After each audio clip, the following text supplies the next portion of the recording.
Good morning from the streets of Reno, Nevada.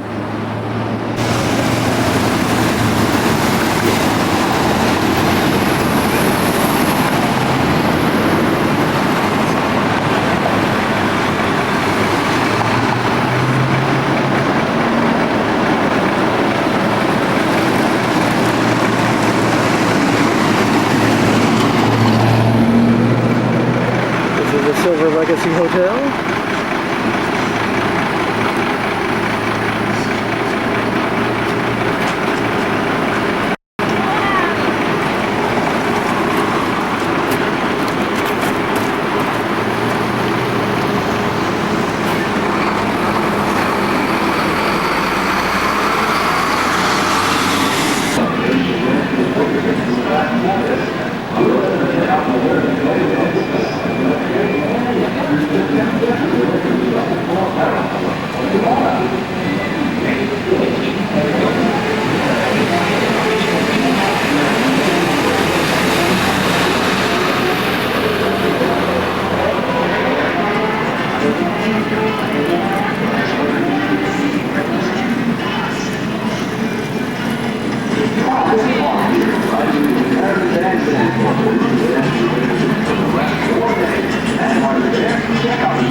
Well, now on the roof of the El Dorado parking garage, which you can see from the hotel room, looking down toward the Silver Legacy Hotel. That Circus Circus you see there in the background. And all of these hotels are connected by sky bridges, so you never have to go out in the weather. Sky bridges connect all the major motels in the downtown Reno area. And this would be the Silver Legacy Hotel. Not far enough away from it to get a good shot of it. Our room is on the 19th floor up there.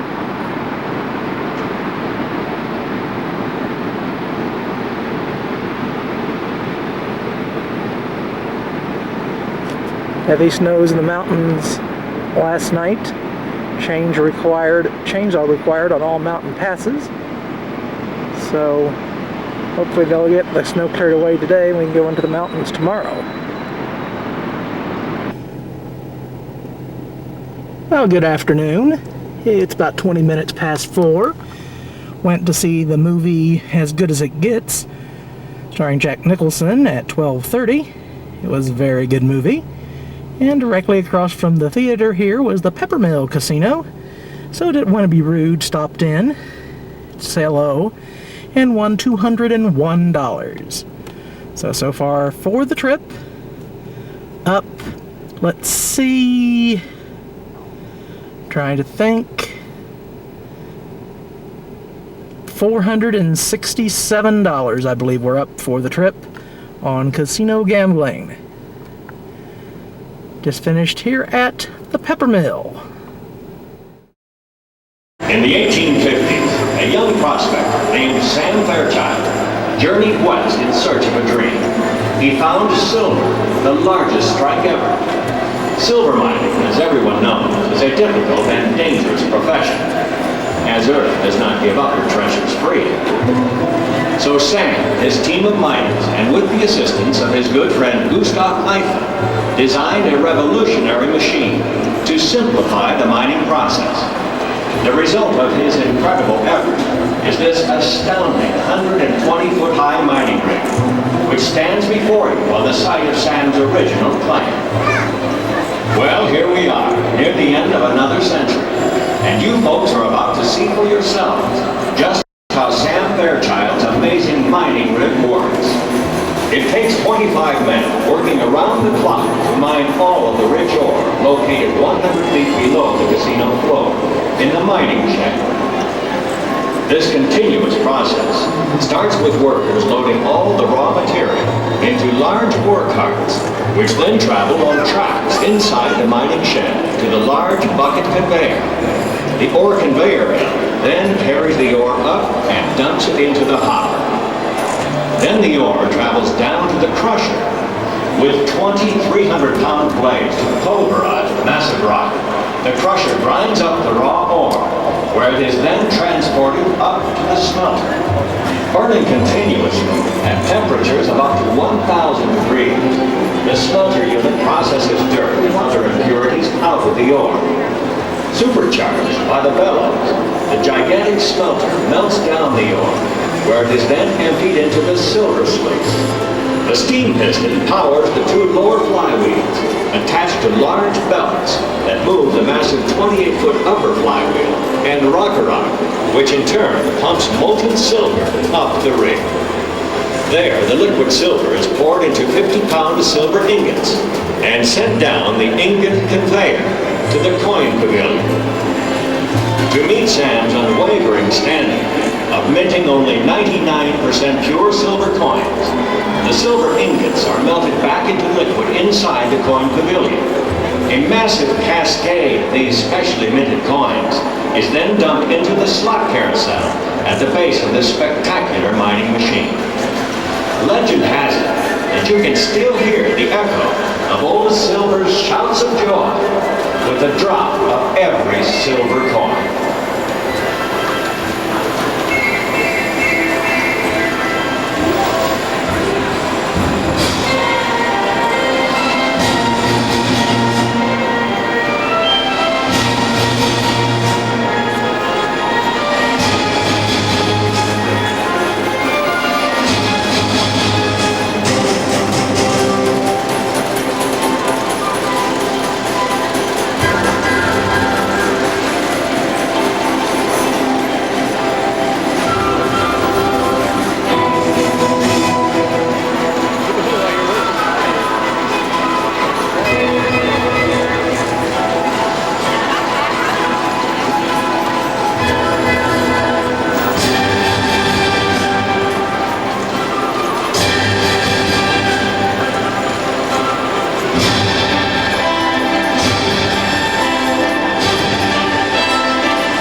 Now that was one of the laser shows presented here on the hour. They're at the Silver Legacy Hotel. I'm going to take a walk through the many different casinos, all connected by skywalks.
We're back on top of the Eldorado Hotel parking garage, looking back toward our hotel, the Silver Legacy.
The Flamingo Hilton.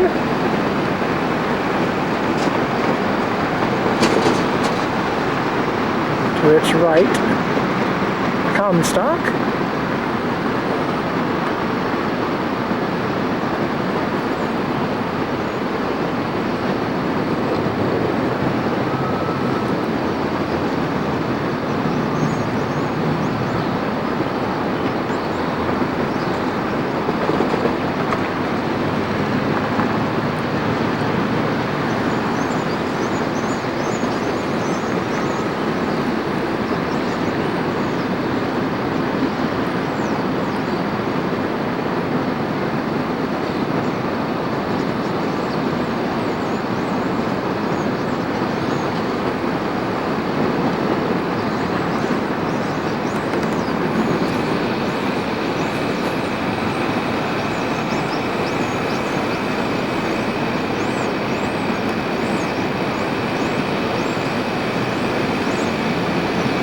Riverboat.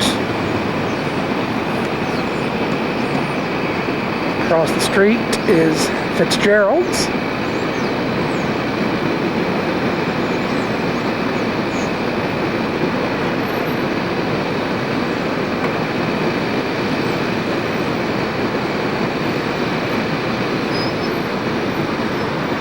Then we have Harrah's there.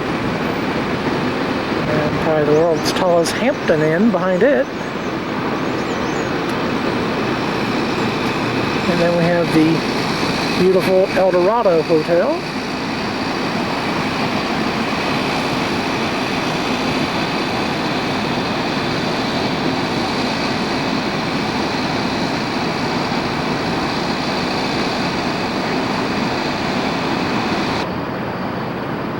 And then the Silver Legacy, our hotel.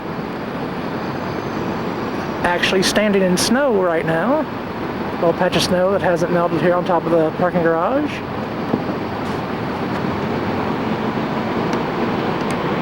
And that's the dome where you saw that laser show inside the Silver Legacy. Welcome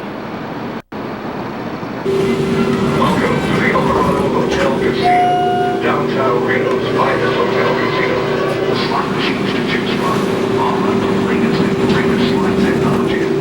As you enter straight ahead, you'll see our mezzanine casino.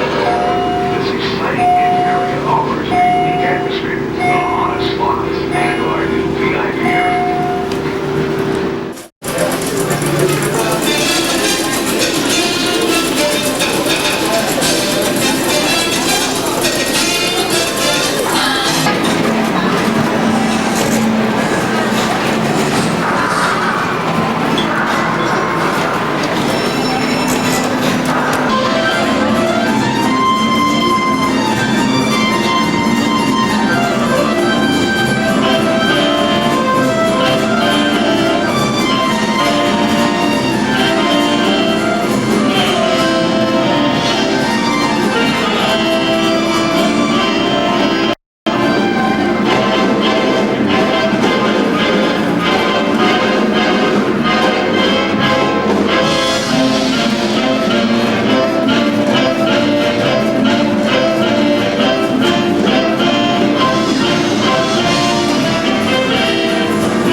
back with more exciting Big Top entertainment.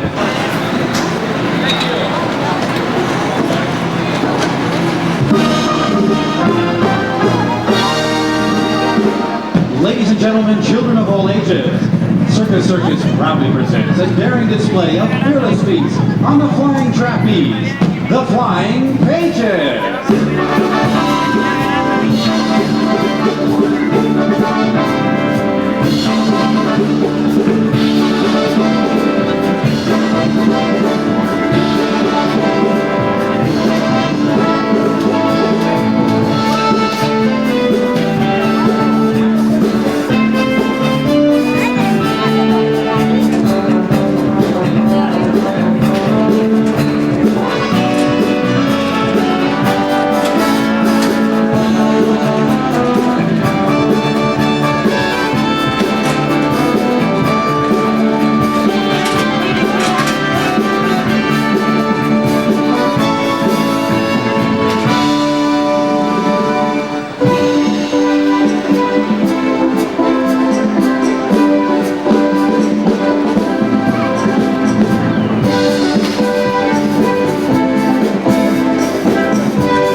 And now, the legendary triple somersault, attempted by the sensational Arthur.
As a breathtaking finale, the simultaneous passing of two flyers in midair.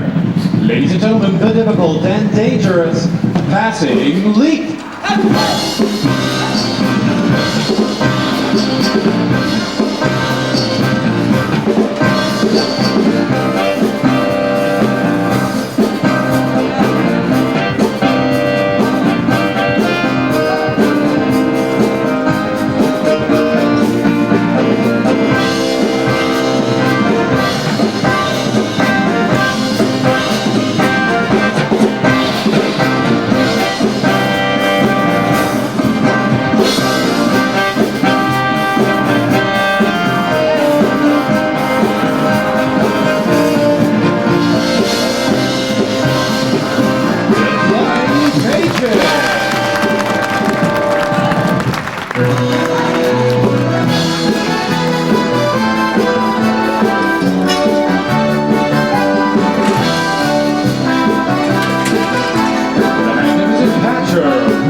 Well, that's the parking garage where I took a lot of the pictures this afternoon and this evening.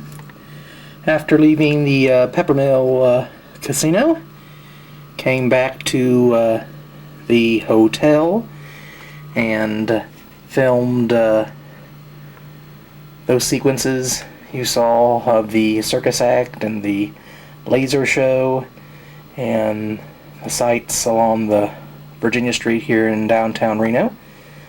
Then ordered up some room service, watched a movie on television. Then about 10 o'clock, after the movie was over, got the gambling fever and decided I'd go down and spin a couple of reels.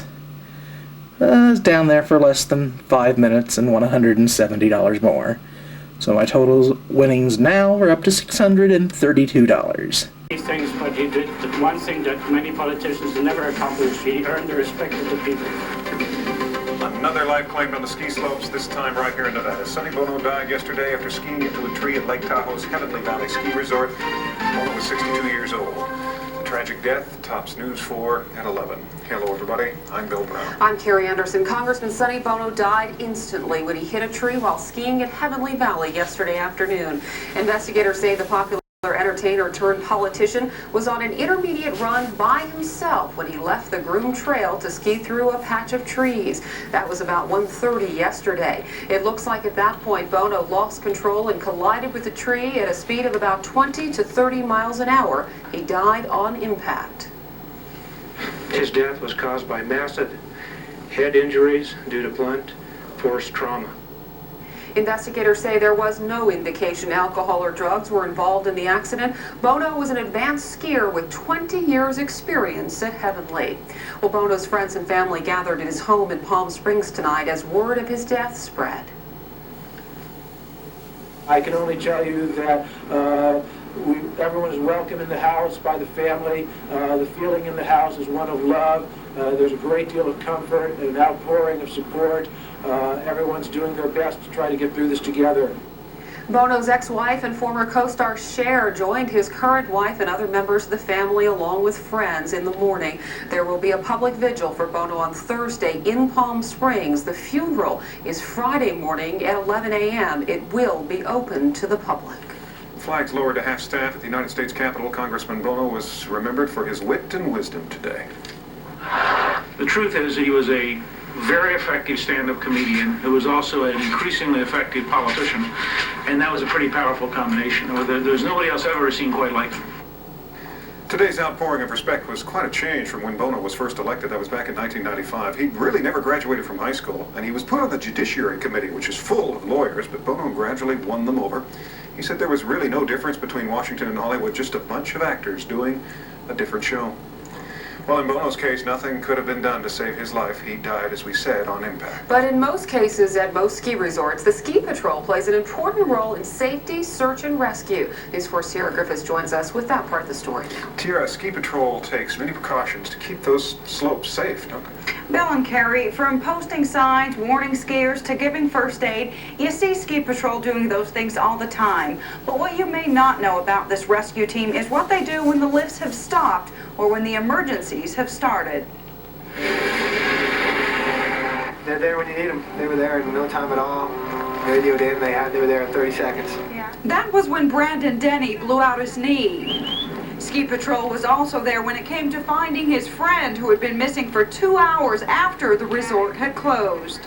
Kept the lifts running at Sun Valley, and Ski Patrol ran up and down and off the backside, which was out of bounds, for 2.5 hours, about 30 of them, until they came across him, broke both his legs. Every day after the lifts are closed and the last chair to the top, Ski Patrol begins what they call a sweep. At Alpine Meadows, for example, a couple well-trained dogs and 16 to 20 people on skis, boards, and snowmobiles sweep the mountain. Ski Patrol break up, they ski all the runs, they zigzag back and forth, calling out, usually things like clearing or sweep. Essentially looking for any skiers that may have gotten injured or be stranded or just getting the last run in. During the initial sweep, Ski Patrol does go off the groomed runs and off into the trees looking for tracks and listening for sounds, but even then, sometimes a second sweep is required. You go back up, you try to get a sense of where that person may have been last seen, and so maybe that can narrow your search. If it's late in the day and they were last seen on such and such run on the certain side of the mountain, you know that's where you go look. For Sonny Bono, it was too late, but for many skiers, the sweep at the end of the day is a lifesaver. Carrie and Bill? Tara, often when groups are together on the ski slopes, they get separated. Sometimes you might think they're missing, but they aren't. When is someone actually officially considered missing? Generally, they don't consider someone missing until after the first sweep is done, because like you said, it's not uncommon for someone to be misplaced, supposed to meet a friend, but decide to make a last run and don't make the meeting. But if it is a child or circumstances do require it, they will do a full-on search during the day as well. Always a good idea to let people know where you are, though, right? Yeah, very very good idea. Well, there are some things that you can do to make sure the ski patrol doesn't have to bring you off the slopes. Many ski injuries can be avoided with a little common sense and a little preparation. Always wear a helmet and protective ski glasses. Know your abilities and don't try to take on too much. Don't ski when you're too tired or under the influence of alcohol, and give yourself plenty of time to adjust to the higher altitude and the physical demands of the sport. Despite best efforts to make skiing safer, 32 skiers and 4 snowboarders died during the 1996-97 season, but that is still less than 1 death for every million people to hit the slopes. The bottom line is basically you pay your money, you take your chances on those ski slopes, and you must do it with respect. When you do get hurt on the slopes, just who's responsible? Well, the law in Nevada, California, and 25 other states says you are. Unless a ski resort somehow acts irresponsibly, don't expect to win a lawsuit. One thing some experts say you can expect: congressional discussion on requiring helmets for skiers. You can help take back our streets tonight by helping police find a hit-and-run driver. The latest tonight, well, police say somebody driving a late model Mazda Protege hit a woman late last night, killing her. So far, police haven't been able to find the driver or identify the victim. Now, she's described as a white woman about 40 years old with long brown hair. The car is a red or maroon Mazda Protege. If you have any information, call the Secret Witness Program, 322-4900. As always, you do not have to give your name. We're going to bid you adieu for this Wednesday, January the 7th, 1998.